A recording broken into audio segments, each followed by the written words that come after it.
Hi, I'm Anne Maxfield, the Accidental Locavore. My mission is to teach you how to cook local and fresh, to show you how easy it is. I'm going to make real food for real people. Today we're cooking that summer staple, zucchini and summer squash. Come with me and meet Farmer Paul.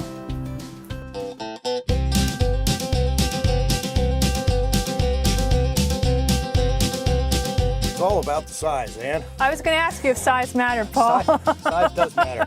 And in this case, smaller is better. You know, if you're selecting one in a store or at a farmer's market, hopefully, you want one that's a nice small size. You don't want much larger diameter than this, because what you'll find when you start to slice them up to saute them, when they get too big, they get a lot of seed cavity, and it gets mushy, and the seeds fall out all over the plate. And so these are perfect size. So 2 weeks we get cranberry beans? Yeah, maybe. Give them a quick rinse. Get all the dirt off.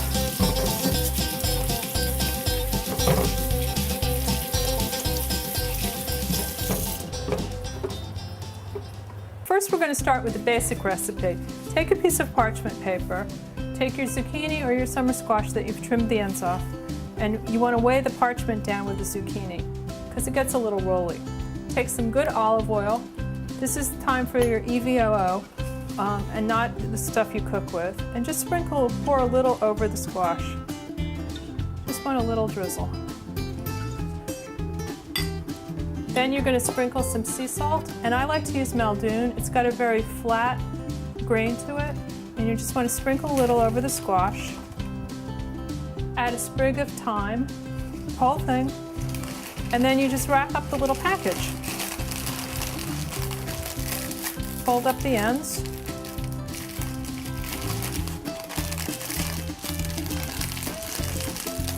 And you're going to bake it in a 350-degree oven for 10 to 15 minutes until it's tender.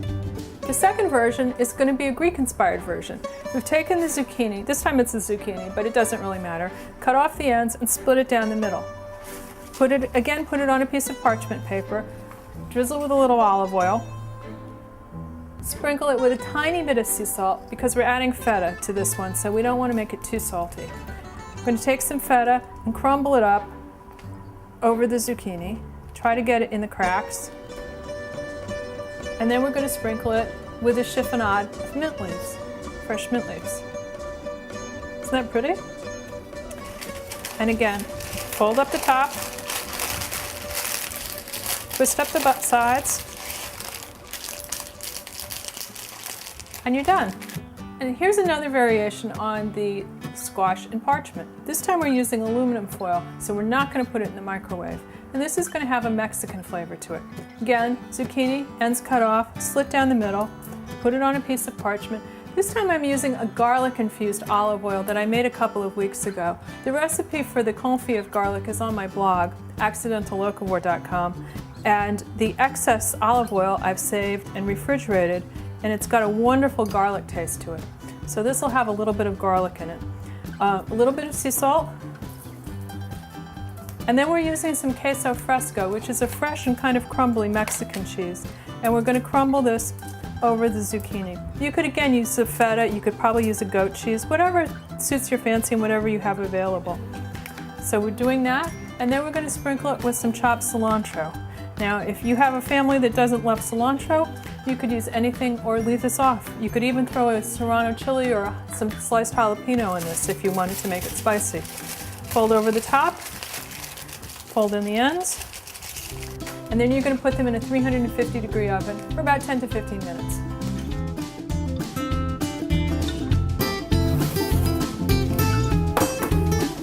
Here's the Mexican version that I did in the aluminum foil. This is the one with the queso fresco and the cilantro and the garlic olive oil. Let's try a taste of this.